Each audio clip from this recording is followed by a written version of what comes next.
투자 이야기를 하다 보면은 항상 이런 고민들이 많이 나오죠. 달러를 사야 하나? 주식이 더 오르는 거 아닌가? 아니다. 결국에는 금이 안전하지. 사실 정답을 하나로 단정 짓기에는 어렵습니다. 자, 안녕하세요 여러분. 5월 12일 화요일 방송 시작하겠습니다. 오늘 시장은 단순한 숫자보다도 분위기와 흐름이 더 중요한 하루인데요. 글로벌 이슈부터 국내 증시, 그리고 달러와 골드의 흐름까지 하나씩 편안하게 정리 한번 해드릴게요. 먼저 해외 이슈부터 보겠습니다. 현재 시장에서 가장 민감하게 보고 있는 거는 미국과 중국의 움직임인데요. 미국 재무장관 베센트가 중국을 향해서 이란 문제에 대해서 적극적으로 나서라고 공개 압박을 한 모습이에요. 특히 중국이 이란 에너지 상당 부분을 구매하고 있다는 점까지 언급을 하면서 긴장감이 굉장히 커지고 있는 상황입니다. 중요한 건 이 발언이 트럼프 대통령과 시진핑 주석 회담을 앞두고 나왔다는 점입니다. 시장에서는 전쟁 리스크가 끝나는 건가, 혹은 또 다른 갈등의 시작인가, 이런 해석이 동시에 나오고 있습니다. 결국 지금 시장은 단순한 뉴스보다 국제 정세가 어디로 흘러갈지에 대해서 더 민감하게 반응하는 구간이다 라고 보시면 좋겠습니다. 국내 증시도 분위기가 나쁘지 않게 흘러가고 있습니다. 특히 미국 기술주 강세 영향으로 국내 반도체 관련 종목들이 힘을 받고 있는데요. SK 하이닉스 급등 이후에도 강세 흐름을 이어가고 있고, 삼성전자 역시 흔들리면서 다시 한번 반등 흐름을 보여주고 있습니다.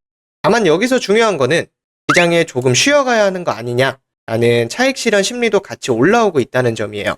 특히 CPI 발표를 앞두고 있기 때문에 무작정 추격 매수를 하는 것보다는 한 번 더 체크를 하면서 움직이는 투자자들이 많아지고 있는 상황입니다. 그래서 오늘 시장 키워드는 딱 하나입니다. 박수 칠 때 떠나는 것이냐, 아니면 다시 한 번 더 갈 것인가. 요즘 투자하시는 분들 정말 고민이 많으실 거예요. 주식도 움직이고 금도 움직이고 달러는 계속해서 흔들리고, 도대체 지금은 어디에 중심을 둬야 하는 것인지 헷갈리는 시장이죠. 그런데 지금 가장 중요한 거는 지금 시장은 한 가지 자산만 보는 시대가 아니라는 겁니다. 결국 흐름을 읽고 상황에 따라서 대응할 수 있는 유연함이 필요한 시기다라고 생각을 해주셔야 돼요. 가장 먼저 달러를 보면은 달러는 위기의 상황에서 강해지는 특징이 있습니다. 환율이 오르면 자연스럽게 방어 역할도 해주고 글로벌 자산 접근성까지 확보를 할 수가 있죠. 미국 주식은 어떨까요? 세계 1등 기업들이 몰려있는 시장인 만큼 단기적으로 굉장히 강한 자산입니다. 물론 단기 변동성은 있지만 결국 복리 형태의 구조다라는 강점이 있는 상황이고요. 마지막으로 금은 언제나 위기 상황에서 다시 주목받는 자산입니다. 인플레이션이나 화폐 불안 구간에서는 특히 강한 모습을 보여주는 경우가 많죠. 결국 세 자산 모두 역할이 다르다는 점, 이 부분을 이해하시고 접근하시는 게 가장 중요 포인트예요. 투자 이야기를 하다 보면은 항상 이런 고민들이 많이 나오죠. 달러를 사야 하나? 주식이 더 오르는 거 아닌가? 아니다. 결국에는 금이 안전하지. 사실 정답을 하나로 단정 짓기에는 어렵습니다. 왜냐하면 시장 상황에 따라서 중심이 바뀌기 때문인데, 경기가 살아나면 주식이 강해지고 위기 상황에서는 금과 달러가 강해지는 흐름을 나타나게 되는 거죠.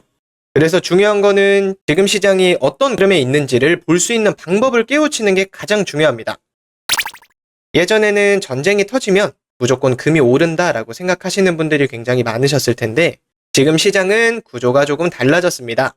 전쟁은 유가 상승, 유가 상승은 물가 상승, 물가 상승은 금리 인하에 대한 지연, 마지막으로는 달러에 대한 강세. 이 흐름이 이어지면서 오히려 달러가 더 강해지는 상황이 자주 나오고 있습니다. 그래서 올해의 시장 핵심은 변동성을 어떻게 방어할 것인가 라고 생각해 주시면 되시고, 단순 수익보다도 리스크 관리와 달러에 대한 흐름 체크가 굉장히 중요한 구간이다 라고 볼 수 있겠습니다.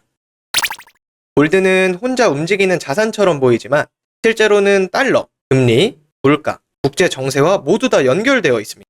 특히 달러가 강세면 금은 부담을 받고, 달러가 약세일 경우에는 금이 강해지는 흐름이 자주 나타나게 되는 거죠. 그래서 골드 매매는 물가지표 체크, 변동성 확인, 손익절가 설정 같은 리스크 관리가 정말 중요합니다. 그리고 가장 큰 장점은 양방향 매매가 가능하다는 점이겠죠. 상승장뿐만이 아니라 하락장에서도 기회비용을 만들 수가 있다라는 게 많은 분들이 관심을 갖는 이유입니다. 사실 골드와 달러 시장은 혼자 분석하기에는 쉽지 않으실 거예요. 변동성은 빠르고 국제 이슈 영향도 굉장히 크게 느껴지실 수가 있으신데, 그래서 저희는 매일 경제 시황과 차트 흐름을 함께 분석하면서 조금 더 체계적으로 시장의 흐름을 볼 수 있도록 도움을 드리고 있습니다. 단순 매매뿐만이 아니라 방송을 보시면서 자연스럽게 시장 공부까지 같이 되실 수 있도록 준비를 하고 있으니까 편하게 함께 해주시면 좋겠습니다. 오늘도 끝까지 함께 해주셔서 감사드립니다. 시장은 늘 변하지만 준비된 자는 기회를 잡을 수 있습니다. 앞으로도 쉽고 편안하게 시장 흐름 같이 풀어드릴 테니까 좋아요, 댓글, 구독, 알림 설정까지 꼭 부탁드리겠습니다. 그럼 다음 방송에서 더 좋은 흐름으로 찾아뵙겠습니다. 감사합니다.